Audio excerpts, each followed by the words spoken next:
Hello everyone, कैसे हैं आप सब। My name is Rahul Kumar और आप मुझे देख रहे हैं केमिस्ट्री द मैजिक चैनल पर। आज का हमारा टॉपिक है कॉलिगेटिव प्रॉपर्टीज़।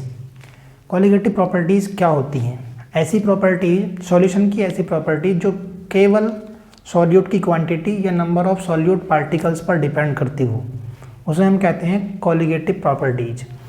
4 तरह की कॉलिगेटिव प्रॉपर्टीज हैं जिनको हमें 1 बाय 1 पढ़ना है, जिसमें से एक relative lowering of vapour pressure हम पढ़ चुके हैं। तो चलिए सबसे पहले लिखते हैं कॉलिगेटिव प्रॉपर्टीज की definition.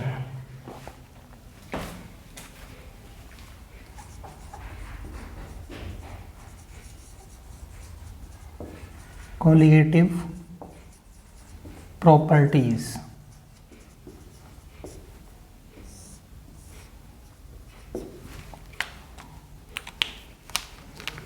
the properties of solution, the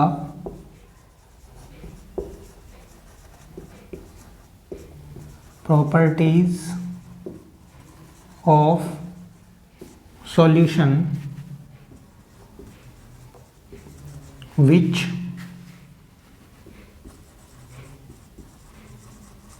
depends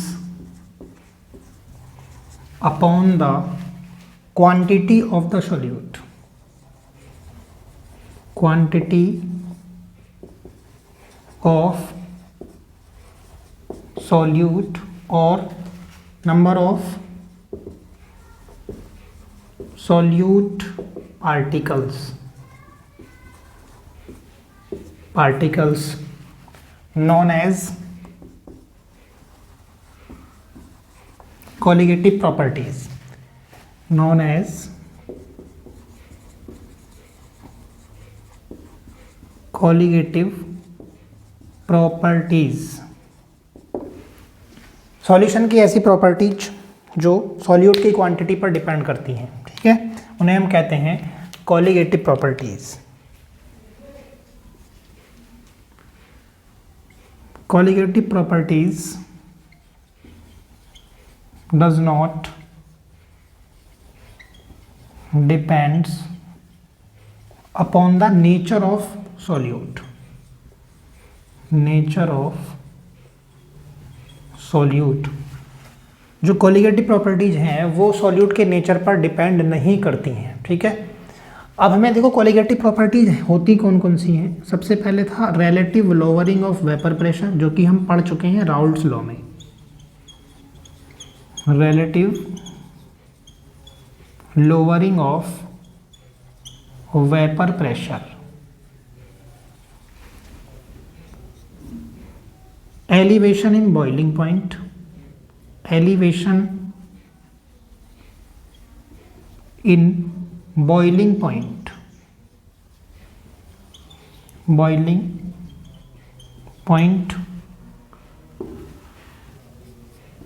depression in freezing point, depression in freezing point, और लास्ट है ऑस्मोटिक प्रेशर, ऑस्मोटिक प्रेशर। बहुत इंपॉर्टेंट है ये सारी की सारी कॉलिगेटिव प्रॉपर्टी जो है वो बहुत ज़्यादा इंपॉर्टेंट है। इसमें से हम ये जो है वो पढ़ चुके हैं। Relative lowering of vapour pressure को हम राउल्ट्स लॉ में पढ़ चुके हैं। एलिवेशन इन बॉइलिंग पॉइंट हमें आज पढ़ना है, ठीक है। तो इससे पहले कि हम एलिवेशन इन बॉइलिंग पॉइंट पढ़ें, हमें पढ़ना है बॉइलिंग पॉइंट क्या होता है। बॉइलिंग पॉइंट अभी तक आपने ये पढ़ा होगा कि ऐसा टेम्परेचर जिस पर कोई लिक्विड गैसेस फेज में चेंज हो जाए या कोई लिक्विड बॉयल होना स्टार्ट हो जाए, उसी को हम क्या कहते हैं, बॉइलिंग पॉइंट कहते हैं। अब हमें इसकी एडवांस डेफिनेशन पढ़नी है। तो एडवांस डेफिनेशन में क्या है, मैं आपको लिख ही देता हूँ, यहाँ पर लिख के बताता हूँ। Boiling point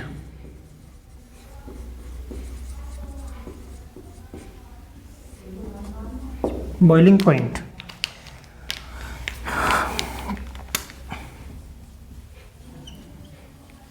for any liquid, boiling point is that temperature at which the vapor pressure the vapour pressure of liquid is equal to atmospheric pressure, atmospheric pressure मतलब ऐसा टेम्परेचर जिस पर कोई किसी लिक्विड का वेपर प्रेशर एटमॉस्फेरिक प्रेशर के equal हो जाए, उसी को कहते हैं बॉइलिंग पॉइंट। ठीक है, अब हमें पढ़ना है एलिवेशन इन बॉइलिंग पॉइंट को। तो चलिए शुरू करते हैं elevation in boiling point. Suppose कीजिए हमारे पास एक कंटेनर है और उसमें एक प्योर लिक्विड है, प्योर लिक्विड। फॉर एग्जाम्पल इसको हमने वाटर ही ले लिया, चलो यहाँ पर वाटर है। अब देखिए यहाँ इसको हमने कर दिया बंद, तो ये क्या होगा, वेपर बनाएगा, वेपर बनाएगा तो वेपर प्रेशर भी होगा इसका कुछ ना कुछ। तो इसका बॉइलिंग पॉइंट मतलब ये प्योर फॉर्म में है, अगर इसका बॉइलिंग पॉइंट TB0 हो, TB0 मैं मान लूँ इसका वेपर प्रेशर, क्योंकि ये प्योर फॉर्म में है इसलिए इसका जो वेपर प्रेशर है वो क्या है, TB0 है। अगर मैं इस लिक्विड में कोई सॉल्यूट ऐड कर दूं,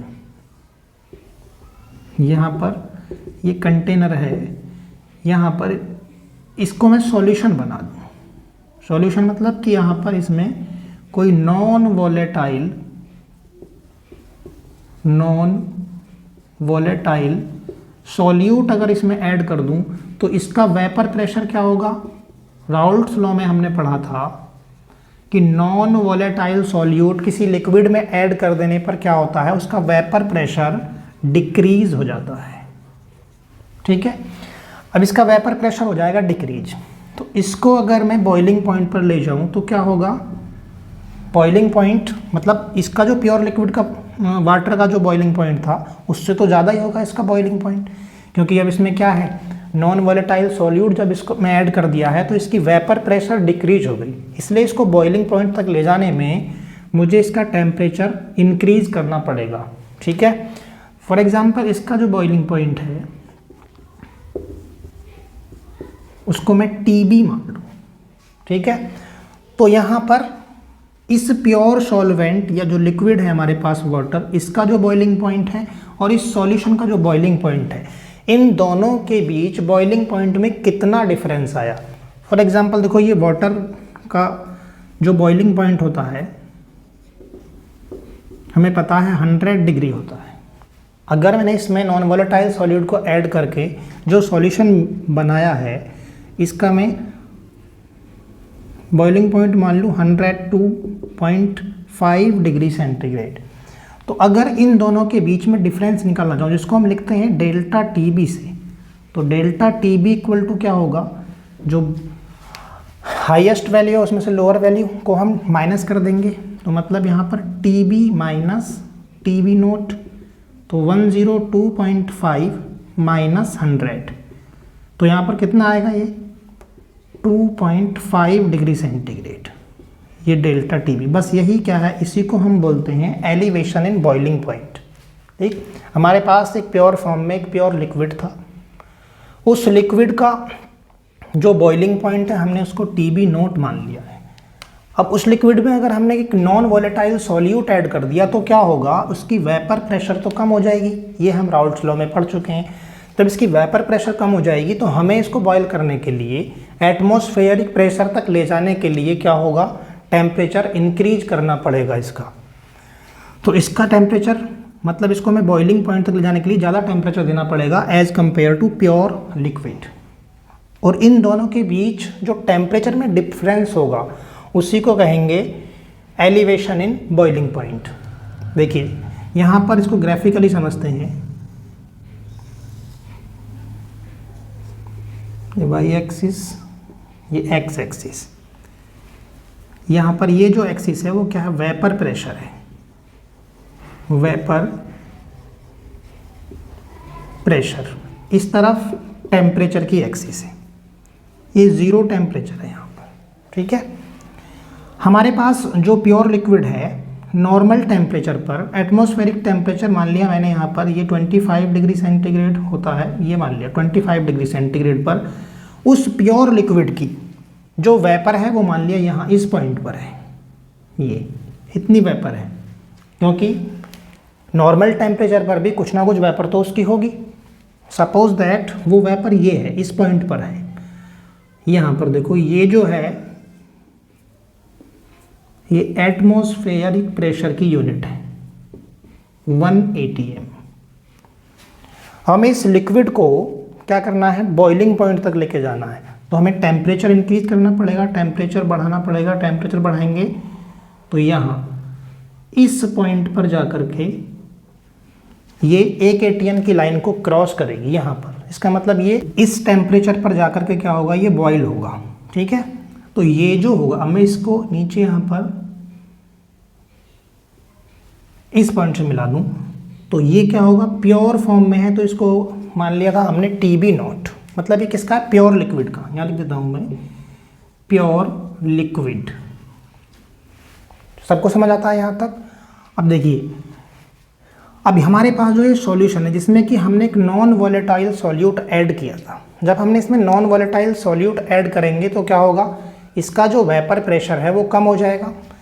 तो वेपर प्रेशर कम हो जाएगा तो मान लिया यहाँ पर ये पॉइंट है, देखो यहाँ पर ये वेपर प्रेशर क्या है, हाई है, क्योंकि ये प्योर लिक्विड का था और ये किसका है, सॉल्यूशन का। तो इसका vapour pressure non volatile solute को ऐड करने पर डिक्रीज हो गया, ठीक है।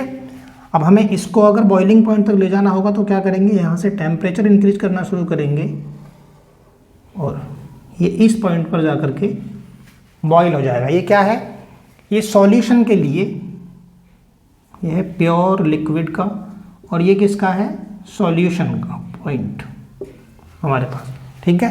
देखिए इस पॉइंट को भी मैं नीचे इस टेम्परेचर वाली लाइन से अगर मिलाऊं तो ये क्या होगा, TB।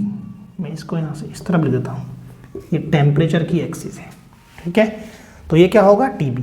अच्छा, इन दोनों के बीच जो डिफरेंस है, इन दोनों के बीच जो डिफरेंस आएगा उसको क्या लिखेंगे, delta TB।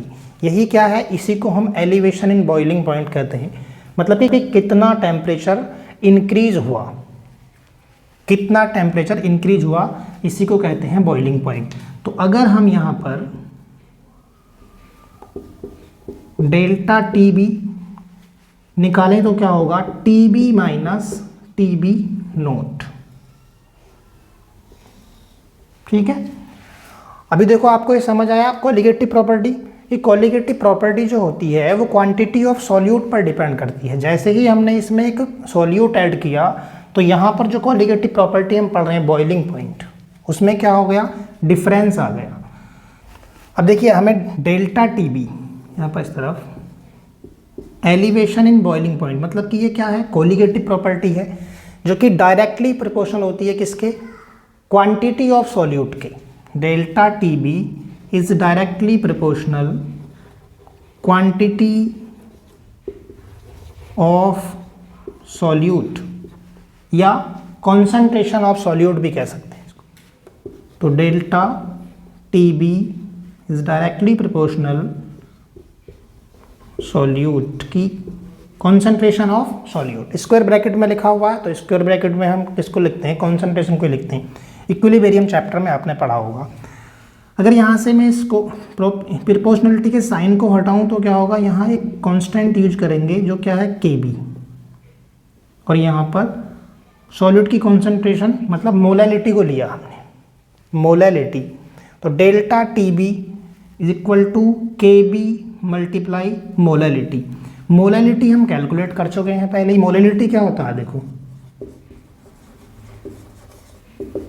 M equal to W/M multiply capital W, ये होता है, ठीक है।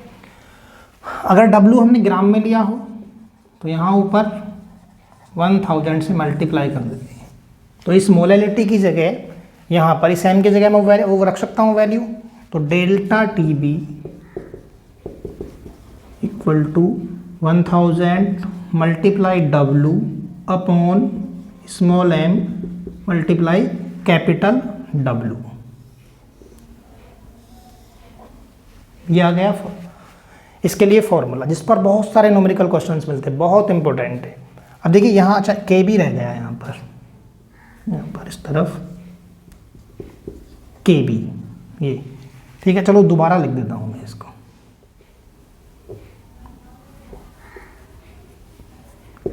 Delta T B equal to K B multiply W multiply यहाँ पर 1000 upon M multiply capital W, और ये ग्राम में।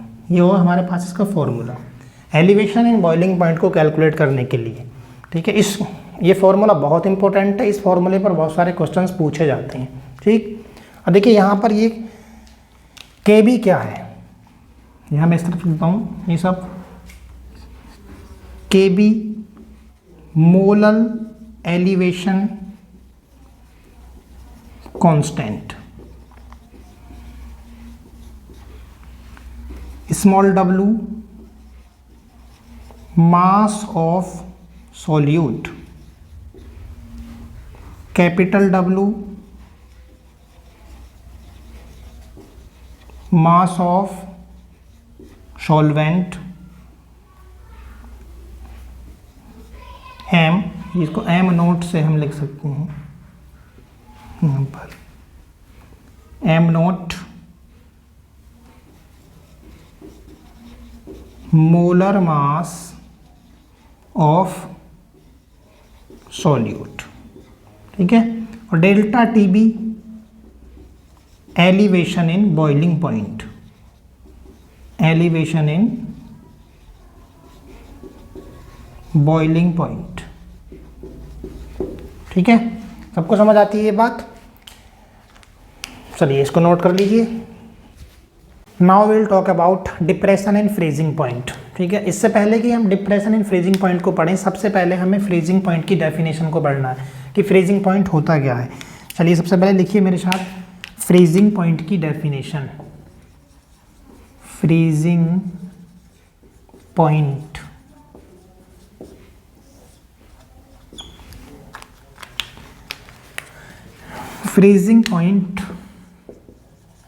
freezing point is that temperature at which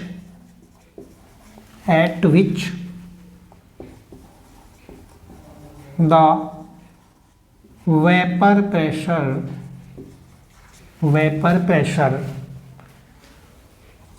of its liquid phase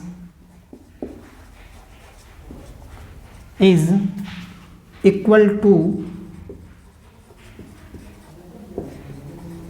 the vapor pressure is equal to the vapor pressure of its solid state. मतलब freezing point वो temperature होता है जिसमें किसी substance की लिक्विड फेज का vapour pressure उसी substance की सॉलिड फेज के वेपर प्रेशर के इक्वल हो, उसी को हम कहते हैं फ्रीजिंग पॉइंट, ठीक। सपोज हमारे पास यहाँ पर एक कंटेनर है और इस कंटेनर में एक प्योर लिक्विड हमने ले रखा है, प्योर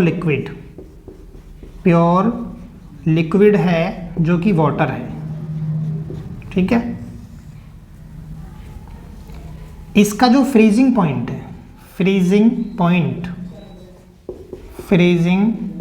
पॉइंट उसे हमने मान लिया है TF0, freezing point of pure liquid. मतलब फ्रीजिंग पॉइंट ऑफ वाटर क्या है यहाँ पर? TF0। अगर इस लिक्विड में मैं कोई नॉन वॉलेटाइल सॉल्यूट को ऐड कर दूं, यहां से इसमें कोई नॉन वॉलेटाइल सॉल्यूट ऐड कर दिया जाए तो क्या होगा? वेपर प्रेशर जो है वो डिक्रीज जाएगा। जब इसका वेपर प्रेशर डिक्रीज हो जाएगा तो क्या है, ये फ्रीजिंग पॉइंट पर जल्दी जाएगा as compare to pure liquid. और इसके फ्रीजिंग पॉइंट को अगर मैं मान लूं यहां पर फ्रीजिंग पॉइंट यहां पर TF, इन दोनों के बीच में जो टेम्परेचर में डिफरेंस होगा उसी को क्या कहेंगे? Depression in freezing point. तो यहाँ पर डेल्टा TF अगर मैं कैलकुलेट करना चाहूँ तो क्या होगा TF नॉट माइनस TF, मतलब कि यहाँ पर जो प्योर लिक्विड है उसका फ्रीजिंग पॉइंट क्या होगा, हाई होगा एज कंपेयर टू क्या सॉल्यूशन के फ्रीजिंग पॉइंट के, क्योंकि यहाँ पर वेपर प्रेशर कम हो जाता है। वेपर प्रेशर कम हो जाने की वजह से ये फ्रीजिंग पॉइंट पर जल्दी आएगा प्योर लिक्विड के कंपेयर में। ठीक, चलो इसको ग्राफिकली समझते हैं। ये हमारे पास y एक्सिस और ये x एक्सिस, ये किसकी है, प्रेशर की एक्सिस है, और इस तरफ टेम्परेचर की एक्सिस है। ठीक है, फ्रीजिंग पॉइंट की डेफिनेशन के अकॉर्डिंग क्या है कि फ्रीजिंग पॉइंट ऐसा टेम्परेचर होता है जिस पर किसी लिक्विड फेज का वेपर प्रेशर उसी सब्सटेंस की सॉलिड फेज के वेपर प्रेशर के इक्वल हो जाए। तो मतलब कि ये जो लिक्विड है इसकी कोई एक यहाँ पर ये क्या है, इसकी सॉलिड स्टेट है, मतलब ये लिक्विड सॉलिड स्टेट में है। ये जो होता है क्या, यहाँ पर एक डायनामिक इक्विलिब्रियम सेटअप होता है लिक्विड स्टेट और सॉलिड स्टेट के बीच। तो यहाँ पर देखो इसका सॉलिड स्टेट का ग्राफ, टेम्परेचर वर्सेस प्रेशर का ग्राफ कुछ इस तरह से दिखेगा, इस तरह से बहुत तेजी से गिरता हुआ। किसका ग्राफ है ये, सॉलिड स्टेट का। ठीक है, अब देखिए जो हमारे पास प्योर फॉर्म में है लिक्विड, उसका वेपर प्रेशर मान लिया ये। अब हम क्या करना है, उसके वेपर प्रेशर को कम करेंगे तभी तो वो फ्रीजिंग पॉइंट पे जाएगा। तो इसके वेपर प्रेशर को घटाएंगे और यहाँ से इसको इस तरह, मान लिया वो इस पॉइंट पर जाकर, यहाँ इस पॉइंट पर सॉलिड स्टेट की लाइन को क्रॉस कर रहा है, और इस पॉइंट को अगर मैं नीचे टेम्परेचर वाली लाइन से ऐड करूँ तो क्या होगा, ये प्योर फॉर्म में है तो इस टेम्परेचर को क्या कहेंगे हम, TF नॉट। ये प्योर लिक्विड का है, किसका, प्योर लिक्विड का फ्रीजिंग पॉइंट है ये, प्योर लिक्विड। अब हमारे पास दूसरा क्या है, सॉल्यूशन है, जिसमें कि हमने एक नॉन वॉलेटाइल सॉल्यूट को ऐड किया है। जब नॉन वॉलेटाइल सॉल्यूट को ऐड करेंगे तो इसके वेपर प्रेशर में कमी आएगी। तो मतलब कि देखो ये क्या, प्रेशर ऊपर की तरफ तो बढ़ रहा है, ये वाला पॉइंट इससे ऊपर है और ये नीचे, ये किसका है, सॉल्यूशन का, सॉल्यूशन का। अगर मैं इसको यहाँ से इस तरह से इस पॉइंट पर जाकर इसका वेपर प्रेशर जब हम घटाना शुरू करेंगे तो इस तरह से इस पॉइंट पर जाकर क्या होगा, ये सॉलिड की लाइन को क्रॉस करेगा। और मैं अगर इस पॉइंट को इस पॉइंट टेम्परेचर वाली लाइन के पॉइंट से मिलाऊं तो ये क्या आया हमारे पास, TF। इन दोनों टेम्परेचर के बीच जो डिफरेंस है उसी को क्या कहते हैं, depression in freezing point, delta TF। ये क्या है, डेल्टा TF। इसको कैलकुलेट कैसे करते हैं, delta TF equal to TF naught minus TF से। अब देखिए ये भी क्या है, एक कोलिगेटिव प्रॉपर्टी है। तो delta TF is directly proportional to concentration of solute. Solute की कॉन्सेंट्रेशन में हम क्या यूज कर रहे थे, मोलैलिटी।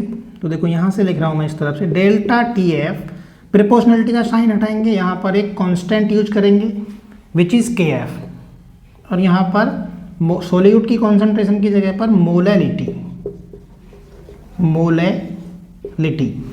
अच्छा, मोलैलिटी ही क्यों यूज कर रहे हैं, ऐसा क्यों है, बाकी की कॉन्सेंट्रेशन टर्म भी तो यूज कर सकते थे। तो ये मोलैलिटी जो है वो क्या, टेम्परेचर इंडिपेंडेंट टर्म्स होती है, इसलिए यहाँ पर मोलैलिटी का यूज किया जाता है।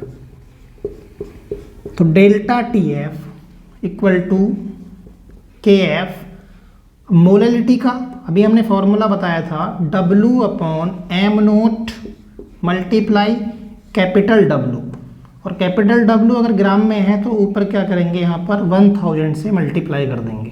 ठीक है, तो ये आ गया इसका formula, delta TF equal to KF multiply W multiply 1000 upon M naught multiply capital W, where KF is molal depression constant. ठीक है, और ये बाकी क्या क्या है ये मैं इस तरफ लिख देता हूं इनको, delta TF depression in freezing point, depression in freezing point, W mass of solute, mass of solute KF molal depression constant, या इसको क्रायोस्कोपिक कांस्टेंट भी कहा जाता है। ठीक है, M note molar mass of solute, capital W mass of solvent. ठीक है, इस पर भी न्यूमेरिकल क्वेश्चंस पूछे जाते हैं बहुत ज़्यादा। तो ये था freezing point, depression in freezing point. ठीक है, आज के इस वीडियो में बस इतना ही। मिलते हैं नेक्स्ट वीडियो में अगली क्वालिटेटिव प्रॉपर्टी ऑस्मोटिक प्रेशर के साथ। ठीक है, तब तक के लिए इसको नोट कर लें अपनी कॉपी में, इस पर बेस्ड न्यूमेरिकल क्वेश्चन करने की कोशिश करें।